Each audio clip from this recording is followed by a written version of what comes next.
जय हिंद दोस्तों। कल के मैच में मैच अबैंडन हो गया है and we are at war. जिस तरीके के सिचुएशन अब इंडिया और पाकिस्तान के बीच में है, वी आर एट वॉर। और अब वक्त आ गया है कि हमें यूनाइटेड रहना पड़ेगा। और हमारे बीच जो इस तरीके की बातें करते हैं कि इज वॉर द सॉल्यूशन, और हमारे यहाँ पे कुछ लोग इस तरीके के सवाल कर देते हैं कि इंडिया ने अगर ऑपरेशन सिंदूर किया तो वहां पे जो बॉम्ब गिराया वहां पे कैसे पता कि वो मिलिटेंट ही है, या फिर कैसे पता कि वहां पे टेररिस्ट ही मरे हैं, सिविलियन भी तो मर सकते हैं। और पाकिस्तान मीडिया इन्हीं लोगों को दिखा के वर्ल्ड में एक नैरेटिव सेट करने की कोशिश कर रहा है। और हमारे बीच कुछ ऐसे भी लोग हैं जो कि आर्टिस्ट को लेके ये कहते हैं कि हम तो आर्टिस्ट हैं, वी नो नो बाउंड्रीज। वो चुप है, बट अगर ये आर्टिस्ट है तो फिर ये अपना आर्टिस्ट वाला काम करे ना, जो इनको आता है अपने आर्ट को, रिस्पेक्टेड आर्ट को ये परफॉर्म करे और फिर चुप रहे। बट ये होली पे एक्टिवेट हो जाते हैं, ये दिवाली पे एक्टिवेट हो जाते हैं। होली पे पानी बचाओ, दिवाली पे पटाखे मत फोड़ो, पोल्यूशन, नेचर, वर्ल्ड, सबकी बातें करते हैं। बट अभी इस टाइम पे जब इन्हें इनकी कंट्री के लिए बोलना चाहिए, जिस कंट्री से ये कमा रहे, जिस कंट्री के आर्म फोर्सेस की सिक्योरिटी में ये चैन से सो रहे, ये उस कंट्री के बारे में चुप रहेंगे, ये कुछ नहीं बोले।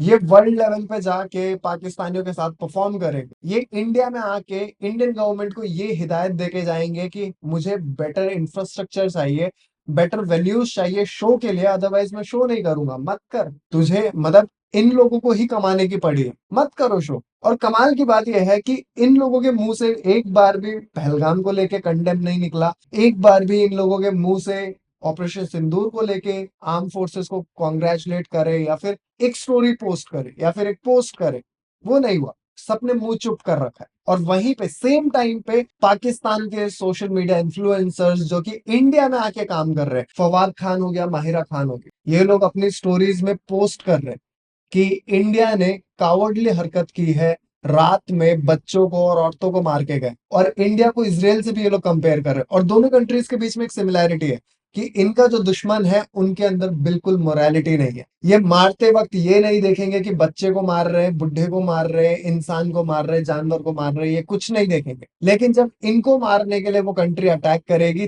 तब ये रोएंगे कि बच्चे मर गए, औरत मर गए, बुढ़े मर गए, बीवी मर गए, ये रोएंगे। और अपने सोशल मीडिया पोस्ट पे ये भी क्लेम कर रहे हैं कि सबूत का है। शाहिद अफरीदी भी निकल के सोशल मीडिया में ये कह रहा है कि सबूत का है।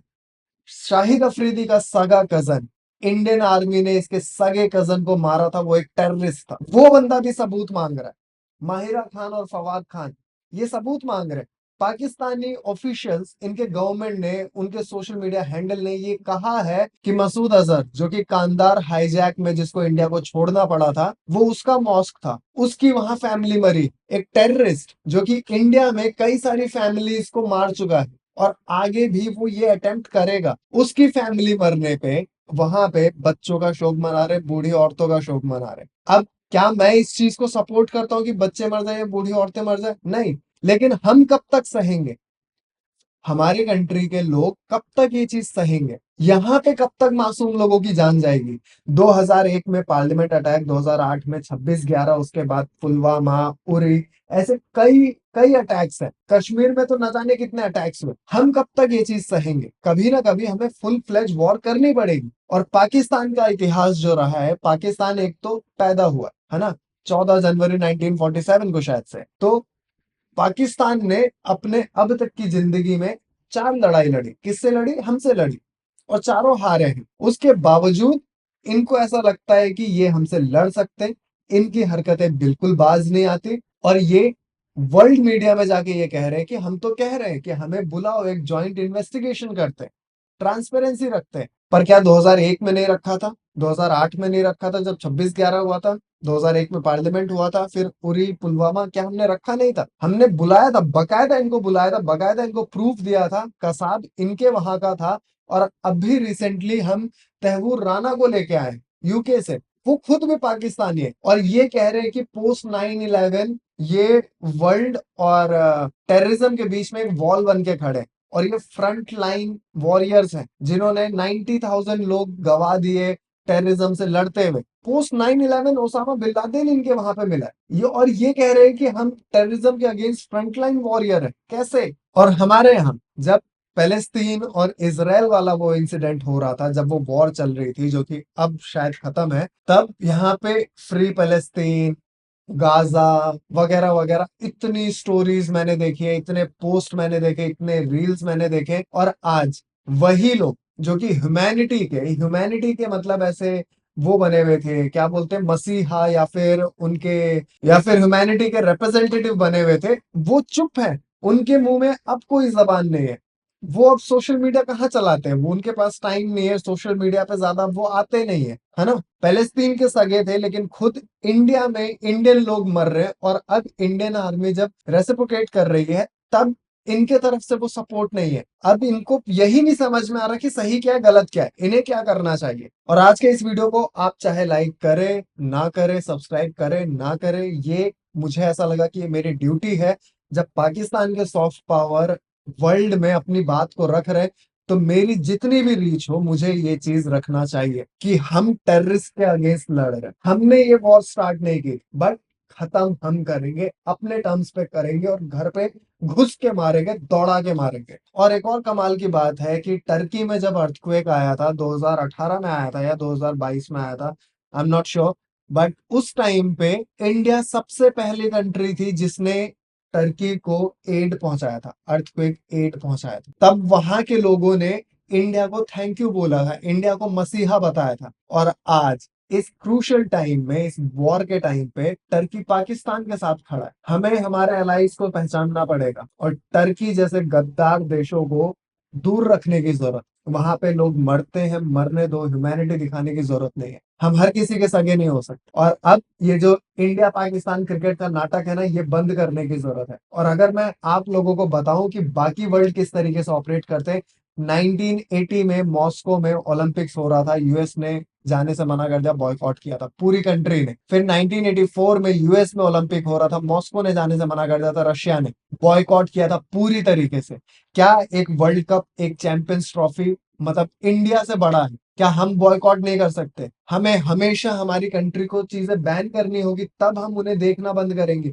हम एज अ कंट्री का क्यों नहीं यूनाइट हो सकते? जापान वाले आज तक, हिरोशिमा नागासाकी होने के बाद आज तक उनकी मार्केट में यूरोपियन कंट्रीज नहीं घुस पाए। क्यों? उनके अंदर इतनी यूनिटी है, हमारे अंदर क्यों नहीं है? क्योंकि हम प्रूफ मांगने रखते हैं। सर्जिकल स्ट्राइक हुआ तो इन्हें वीडियो चाहिए था, इस बार वीडियो मिल गया, तो इस बार ये सबूत मांग रहे कि कैसे हम मान ले कि वहां पे मिलिटेंट थे, कैसे मान ले कि हम वो टेररिस्ट कैंप ही थे, कैसे मान ले? अरे क्यों नहीं मान लोगे? अपने डिफरेंसेस बाद में सॉल्व करना। कौन सी गवर्नमेंट को पसंद करते हो, कौन सी गवर्नमेंट को नहीं पसंद करते हो, वो बाद में देख लेंगे, उसका वक्त आएगा। बट अभी ये गवर्नमेंट की बात नहीं है, ये इंडिया की बात है।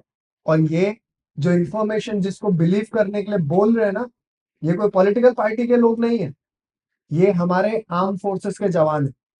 इनका पॉलिटिकली कोई लेना देना नहीं है। या फिर हमको ये लगता है कि ये लोग जो आर्मी में भर्ती हुए हैं, सिर्फ इनको पड़ी है नेशन के लिए पेट्रियोटिज्म, सिर्फ उनके अंदर होनी चाहिए, हमारे अंदर नहीं। हमें क्या फर्क पड़ता है? हम आराम से अपने घर में बैठे हैं, हमें कोई डर नहीं है, हमें कोई मतलब तकलीफ नहीं है, हमें बिल्कुल अंदाजा नहीं है कि कब कौन सी गोली आके हमें लग जाए तो वो कैसा फील होता है। किसी भी गोली से हम मर सकते हैं, ये हमें क्या पता? इसका डर क्या है, इस डर के साथ जीना क्या है, हमें क्या पता? हम बैठे हैं अपने कंफर्ट में, और हम आराम से बात करेंगे कि अरे मैं तो आर्टिस्ट हूँ, I don't know any boundaries, मैं तो आर्ट करूंगा, तो मुझे नहीं फर्क पड़ता कि कौन पाकिस्तानी है कौन क्या है, we are here to perform. मैं चाहता नहीं कि इस चैनल की सैनिटी को इफेक्ट हो। मैंने आज तक कभी भी गाली का हेल्प नहीं लिया कि मेरे वीडियोस चल जाए या फिर उसको एंटरटेनिंग बनाओ, बट आज ऐसा फील हो रहा है। ये एंटरटेनिंग पर्पज से नहीं, बट अंदर वो फीलिंग है कि ऐसा लग रहा है कि कभी भी गाली निकल सकती है इन लोगों के। जिस तरीके के लोग हमारी कंट्री में, जिस तरीके से प्रोपोगंडा फैलाने की कोशिश कर रहे हैं, जबकि कंट्री जिसकी हिस्ट्री रही है, उसने इंस्टिगेट किया है, उसके बाद हमारी आर्म फोर्सेस अब एक्शन ले रही है। और ऐसा नहीं था कि जैसे ही अटैक हुआ उसके बाद सीधे एक्शन ले लिया। जो 10 11 12 दिन हमने स्ट्रेटेजी बनाने में लगाया है, उतने में ये पूछ रहे थे, हमारे अपोजिशन पार्टी के लीडर पूछ रहे हैं, ये टॉय वाले प्लेन में नींबू मिर्ची लगा के कि रफेल क्या नींबू मिर्ची लगाने के लिए रखे? और बाकी लोग पूछ रहे हैं क्या हुआ, कोई अटैक नहीं होगा, कब होगा अटैक? पाकिस्तान वाले पूछ रहे थे, अरे चाय बन रही है, मेहमान कब आओगे? आ गए मेहमान? अब आ गए तो भी दिक्कत है। अब दिक्कत ये हो रही है कि क्यों आ गए, हाय हमको मार दिया। शाहिद अफरीदी भी वो यूएन से रो रहा है कि दुनिया वालों देखो हमें कितना पीट दिया, पहले कह रहे हो मार के दिखा, फिर जब मार दिया तो पिछवाड़े दिखा रहे हो कि देखो कितना लाल कर दिया। और कमाल की चीज ये है कि इस बीच में कुछ शॉकिंग चीजें ये भी हुई कि जब इंडिया ने वीजास कैंसिल किए, उस टाइम पे ऐसी वियर्ड न्यूज़ेस आई है कि पाकिस्तान से आई हुई 10 औरतों को ये डिपोर्ट करने जा रहे थे। उन 10 औरतों पे 100 बच्चे, 100 बच्चे। नो डाउट इन्हें सुअर बोलने पे क्यों इतनी मिर्ची लगती है। 10 औरतों पे 100 बच्चे, और इनके अंदर वो पाकिस्तानी खून बह रहा है, इनकी मेंटेलिटी वो पाकिस्तानी है। ये अपने बच्चों को पेट्रियोटिज्म कैसे सिखाएंगी, और हम कैसे मान ले कि वो इंडियन है। कमाल है ये सब चीज। और इस बीच जब से ऑपरेशन सिंदूर स्टार्ट हुआ है, बहुत कुछ हुआ। पाकिस्तान वाले कुछ क्लेम कर रहे हैं, वो कह रहे हैं कि हमारे जेट्स उन्होंने गिरा दिए, जबकि जेट्स तो उनके एयर स्पेस में गए ही नहीं, तो गिराए किसको। ड्रोन से जो अटैक हुए वहां पे जेट कैसे गिर गए। ड्रोन्स गिरा लेते, कह देते ड्रोन्स गिरा दिए हमने मार के, जेट कैसे गिरा दिए। अटैक करने ड्रोन गया और कह रहे हैं कि जेट गिरा दिया। बट इसमें किसकी माने किसकी नहीं माने ये अभी कुछ नहीं कह सकते, क्योंकि ऑफिशियल न्यूज इंडिया वाले अभी कुछ नहीं बताएंगे, और बिल्कुल बताना भी नहीं चाहिए। और जिस तरीके से रावलपिंडी स्टेडियम में इन्होंने बॉम्ब गिराए, उसके बाद इनके खुद के वीडियोस निकल रहे, पाकिस्तान वालों के खुद के वीडियोस निकल रहे। एक बंदा जाके वहां पे सिक्योरिटी पर्सनल को पूछता है कि यहाँ पे इंडिया वालों ने बॉम्ब गिरा है, वो कहता है नहीं नहीं, आसमान से बिजली गिर गई। और उसी स्टेडियम में पीएसएल का मैच होना था, अब नहीं होगा। और हमारे यहाँ पे भी आईपीएल रुक जाए क्या फर्क पड़ता है, इंडिया पहले। और कल रात पे कराची पोर्ट को लेकर न्यूज आई थी, आज ऑफिशियल न्यूज आएगा, तो लेट्स सी। आज के वीडियो के लिए इतना ही। बाकी आप लोगों को जैसा ठीक लगे आप लोग अपने हिसाब से एक्शन ले। और मैं आपको दो ही मैसेज के साथ छोड़ के जाऊंगा कि हमारे आसपास बहुत से ऐसे जानवर हैं जिनको हमारी जरूरत है, तो अगर वो आपके पास, आपके घर के आसपास आते हैं, प्लीज उन्हें भगाए नहीं। और हो सके तो उन्हें थोड़ा सा खाना, थोड़ा पानी, थोड़ा प्यार जरूर दे, इससे उनकी बहुत हेल्प होगी। और अपने घर के अंदर और बाहर पेड़ जरूर लगाए। और इस बीच आर्मी का कोई भी मूवमेंट आपके शहर, आपके घर के पास से होता है, प्लीज वीडियो मत बनाएं, और प्लीज किसी सोशल मीडिया अकाउंट पे ना डालें। प्लीज, ये हम्बल रिक्वेस्ट है। तो आज के वीडियो के लिए इतना ही, अब नेक्स्ट वीडियो में मिलेंगे। तब तक के लिए बाय, टेक केयर, जय हिंद।